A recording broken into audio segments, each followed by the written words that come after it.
এমনই এক গ্রাম।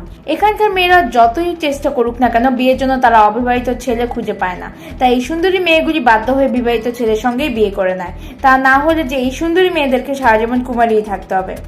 যে গ্রামের অর্ধেক নারী কুমারী, পাত্রের অভাবে হচ্ছে না বিয়ে, এমন একটি গ্রাম যেখানে শুধু সুন্দরী রমণীদের বসবাস, যেখানে নেই কোনো পুরুষ, আর তাই পাত্রের অভাবে বিয়েও হচ্ছে না সেই সব নারীদের। কিছুদিন যাবৎ সেই সব নারীরাই পাত্রের সন্তানের পুরুষদের আগমন জানাচ্ছেন তাদের গ্রামে। দুই পাহাড়ের মাঝখানে অবস্থিত একটি গ্রাম, নাম তার নেওয়া ডে কর্ডেরিও। জায়গাটি যতটা না সুন্দর, এই গ্রামের মেয়েগুলি ততটাই বেশি সুন্দর।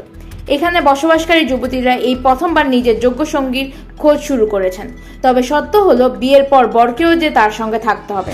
আপাতত 600 জনের মধ্যে 300 জন নারী যোগ্য পুরুষদের বিয়ের প্রস্তাব পাঠিয়েছেন।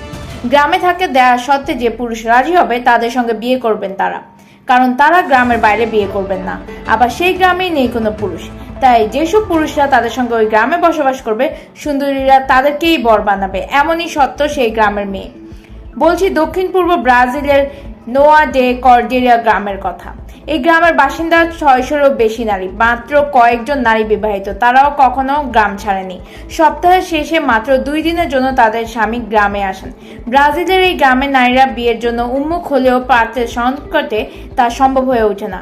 গ্রামটিতে 18 থেকে 30 বছর বয়সী নারীর সংখ্যাই বেশি, যাদের মধ্যে 50%-রও বেশি কুমারী নারী রয়েছে।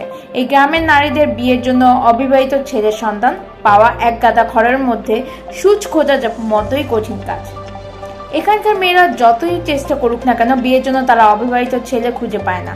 তাই এই সুন্দরী মেয়েগুলি বাধ্য হয়ে বিবাহিত ছেলের সঙ্গেই বিয়ে করে নেয়। তা না হলে যে এই সুন্দরী মেয়েদেরকে সারা জীবন কুমারীই থাকতে হবে।